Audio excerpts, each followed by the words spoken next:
I've got another nice little video product for your vehicle. So let's take a peek at it.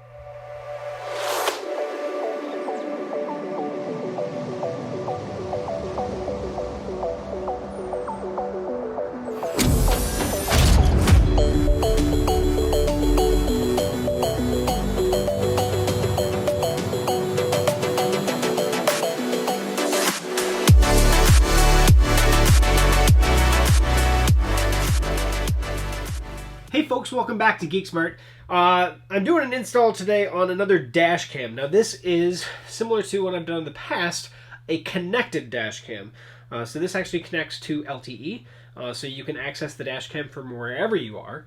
It does also have a point of Wi-Fi, or what do you call it, a built-in Wi-Fi hotspot, so you can connect multiple devices to it locally, so you can pull a video feed off it. Nice thing about this one is it does have a micro SD card included, a 16 gig card in the package. So pulling the data off or the video off, you don't have to have your phone. You should be able to actually pull it off the memory card too. So let's open the box and take a peek what's inside before we actually go out and install it. All right, so I'm gonna do this upside down so you can see it, but I did actually already cut the tape, but I actually haven't opened it yet. So plastic shield there. So this is obviously the dash cam itself, which camera there on the back side. It looks like there's the memory card there, micro SD card, SIM card for the data access point there, and then the camera on the front, which they do have protective covers that we'll have to remove before we get going on that. So there's that. Let's see what kind of mounts and stuff they have in here. So we have a power card that actually pulls off of your data port on your vehicle. And then we have, looks like some adhesive clips. So if you're running your cord and you need to clip it up so it doesn't droop down underneath your dash or on the side of your vehicle, looks like it's going to come with that. I don't believe I'm going to need any of those on my installation, but they do come with it. And then it looks like just a standard suction cup mount with kind of a clip. And that clip, let's take a peek here. Anything else in here? Nope, that's it. Okay. So that's going to be interesting. I don't know how that mounts on there.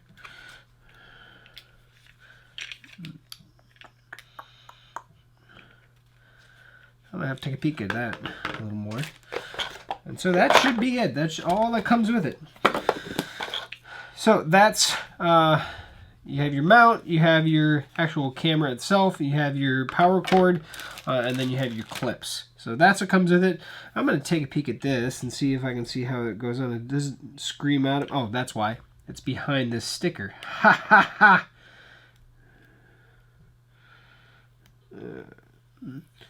So if you're like me and you're like, what the heck? There we go. That's more like it. Looks pretty simple.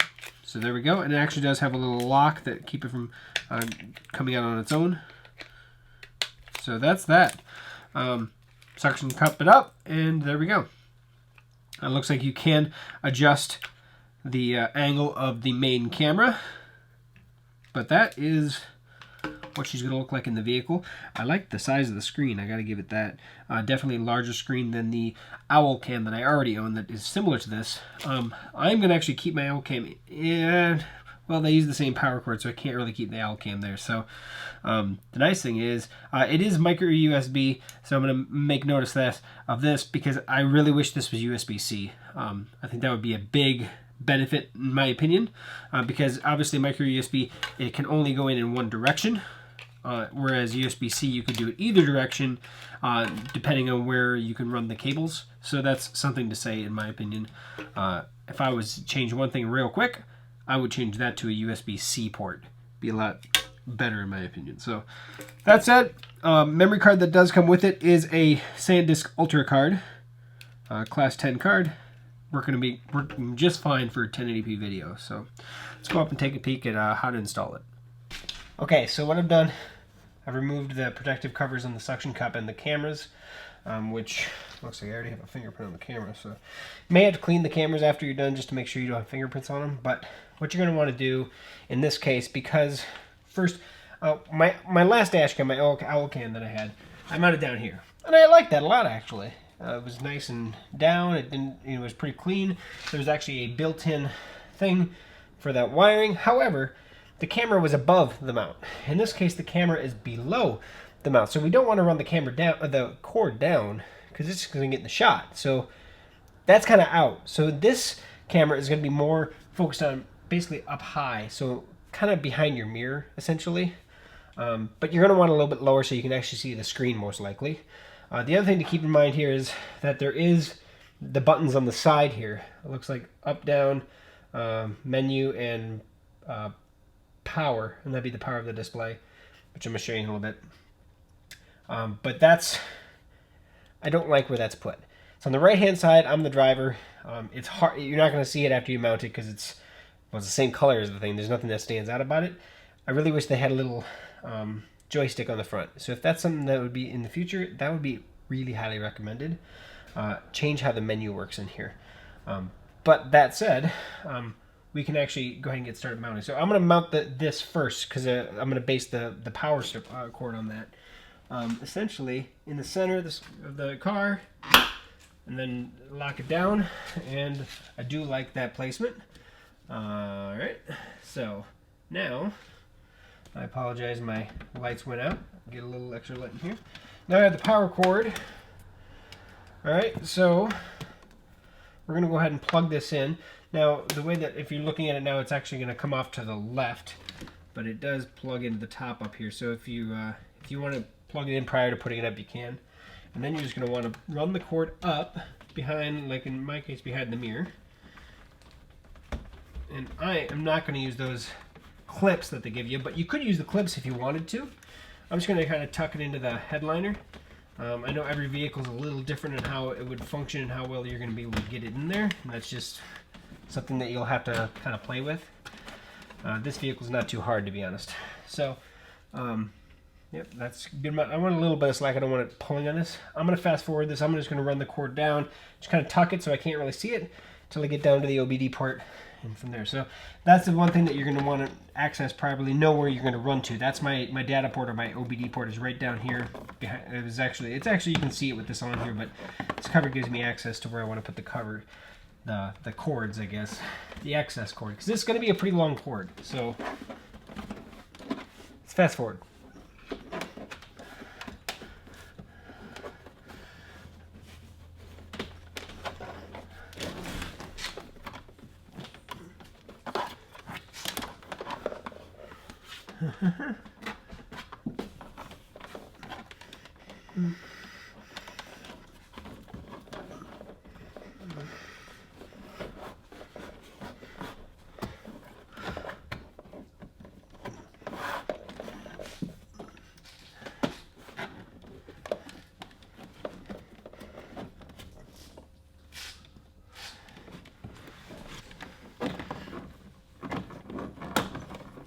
Alright, so I'm down here at the port.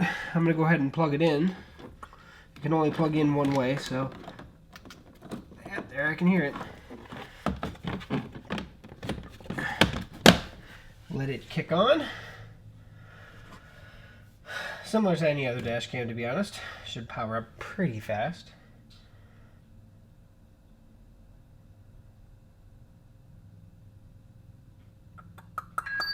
And there she goes. Huh, looks like it's 4G T-Mobile. That's interesting. Alright, so obviously there is infrared lights here on both sides of the camera, as well as the infrared color. You can see that kind of pinkish. So it actually shows quite a bit. I'm inside the car. So the infrared capability, the low lit light capability is better than my other cameras. And then the other camera on the front, I can adjust. So let me see if I can get a little bit better view for the video here of me setting this thing up. Now you want to download the PureCam app. One word, PureCam app. Within that PureCam app, it looks like you do have to register. You basically scalable through, but register name and email address. That's all you have to give them. However, there will be a code sent to your email, so you will have to put that code in to verify your email before you can continue. Then on the app, we hit the plus sign. There's actually a plus button that you have to bring up, and it tells you on the app you have to bring up a QR code on the actual unit itself. And so we go back to that menu button that's a pain in the butt, click to the right if I'm looking at it from the side. Let's see, I think it's to the right. Yep, there we go. We scroll down here to the About, and then we hit the Enter button, which is the center button. And then we come down to the QR code and hit Enter. And it'll bring up a QR code, and that's how you link it to your phone. Then once it's linked, which I just did just a minute ago just to run through it real quick. This is kind of weird how you go back, but you cycle back, keep going back. On the app itself, I can actually see. We can swipe between camera views here. Hopefully I can bring it up here.